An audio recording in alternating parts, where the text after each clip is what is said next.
Hey guys, it's Chef Ken here to talk about Church Brothers Farms Little Jim's lettuce. Let's get cooking.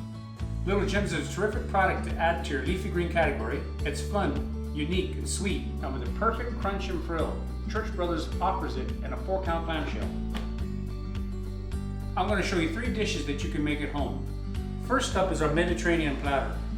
This will wow anyone. The colors look amazing together, and it only took half the pack to make. Up next, we have some gems straight off the grill. Look at those beautiful grill marks. 4 minutes face down on the grill gives you the perfect texture, pair with chicken, and you're good to go.